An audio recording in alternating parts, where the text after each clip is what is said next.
So let's start with President Trump's latest comments on North Korea. Trump says he's the one calling the shots on the crisis, and though he may listen to his aides and cabinet members, the ultimate decision lies solely with him.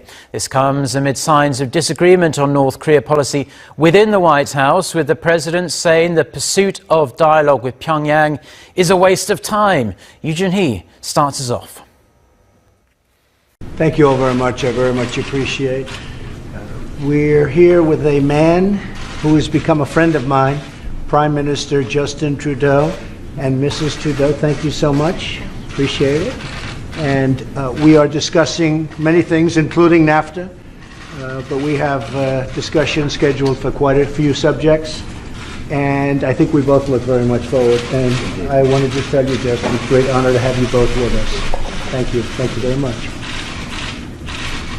Thank you. Great to be back here in the Oval Office. As the President said, a lot of things to discuss.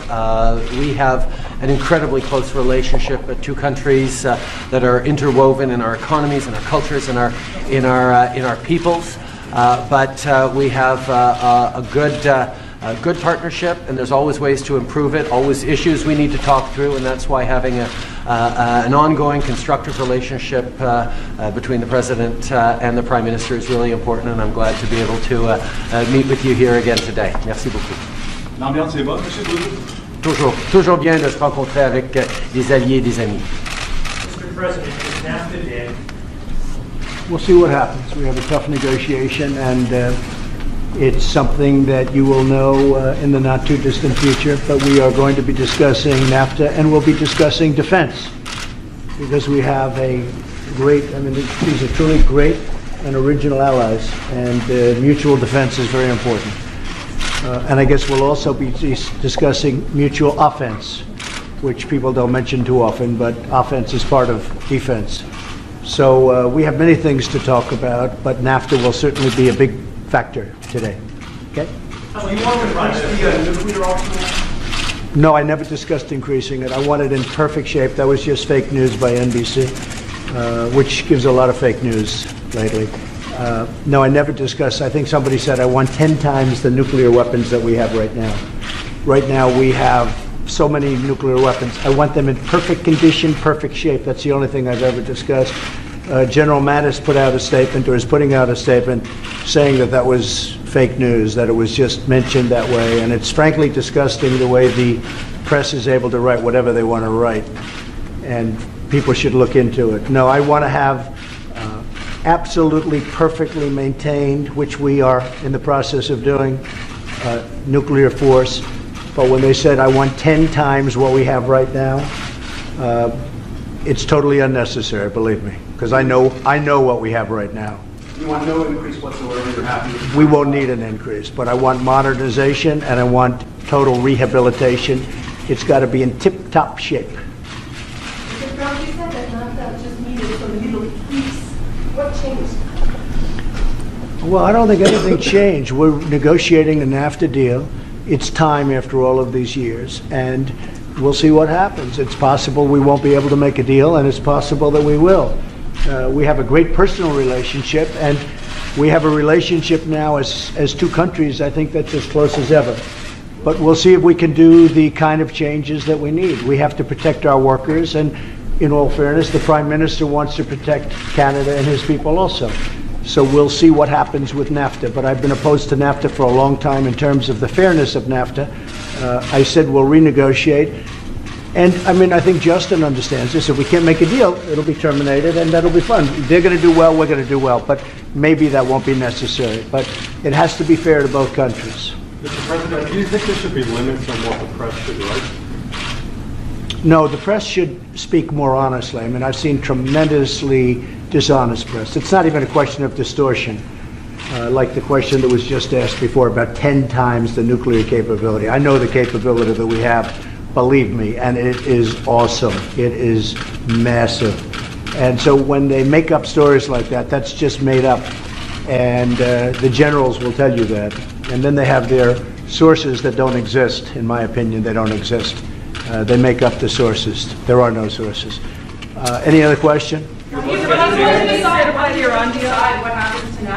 We'll decide over the next fairly short period of time, but I think it's going to work out very well for both countries and Mexico. What's your thinking on the Iran deal? You're going to see very soon. We're going to be announcing that very shortly. If you can't make a deal with Mexico, but you still want free trade with Canada? What? You can't make a deal with Mexico, so you envision still having free trade with Canada? Oh, sure. Absolutely. It's possible we won't be able to reach a deal with one or the other.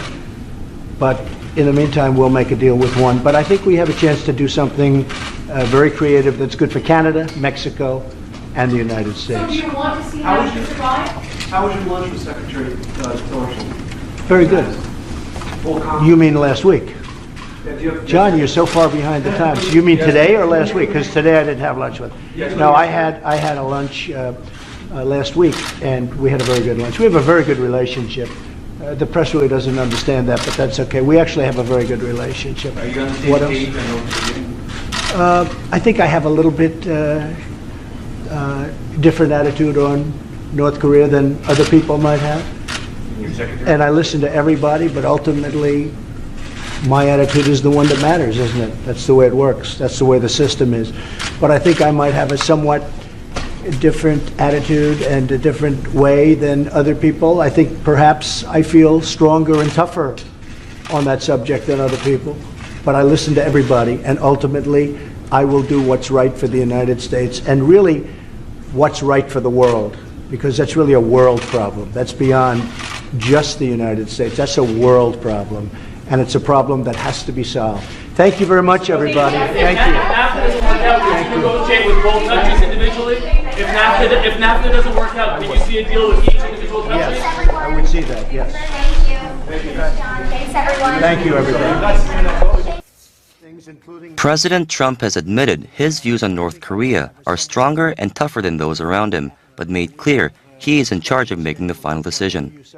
Speaking to reporters in the Oval Office on Wednesday, where he was meeting with Canadian Prime Minister Justin Trudeau, Trump said he will do what is right for the United States and the rest of the world. I think I have a little bit different attitude on North Korea than other people might have. And I listen to everybody, but ultimately, my attitude is the one that matters, isn't it? This comes amid reports of a growing rift within the Trump administration on how to deal with North Korea's nuclear and ballistic missile developments. While State Secretary Rex Tillerson and Defense Secretary James Mattis have called for a diplomatic solution while keeping military options in the back pocket, Trump has continually rejected the possibility of reopening talks with Pyongyang. Earlier this month, Trump posted a series of tweets that some say undermined his top diplomat's efforts to negotiate with the Kim Jong-un regime. Soon after, reports emerged that Tillerson had called the president a moron and was considering whether to resign, claims that were later denied by the State Department. NBC News also reported on Wednesday that President Trump had asked for a massive expansion of Washington's nuclear arsenal, a story that Pentagon Chief Mattis has described as absolutely false and irresponsible.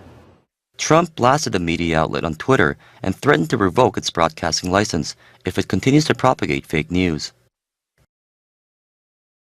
The head of U.S. forces based in Okinawa has grounded all CH-53 helicopters for 96 hours.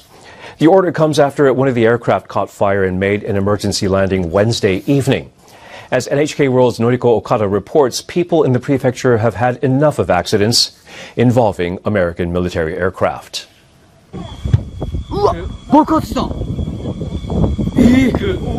It's a frightening scene. A helicopter fully engulfed in flames, burning in an empty field. Now just imagine that empty field belongs to you and the blaze is only a couple hundred meters from your home. That's exactly the situation Akira Nishime found himself in on Wednesday evening. I hurried into the house, seeing the smoke near the accident site. I could have gotten hurt. The accident involved a U.S. Marine CH-53 helicopter. A fire began on board and the chopper made an emergency landing near a U.S. military training area. Luckily, no one was hurt. People in Okinawa have long called for a reduced American military presence in the prefecture and say they are frustrated with repeated accidents. The same model of helicopter crashed on a university campus in 2004, injuring 3 crew members.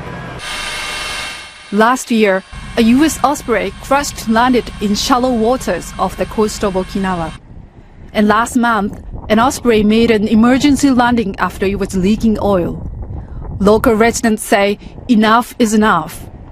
We're fed up with going through the same thing over and over. I want the US to take measures to prevent similar accidents in the future. Nishime is still coming to grips with what happened just outside his front door. Most Okinawans have been protesting against the US military bases. I feel like the issue has really hit home for me.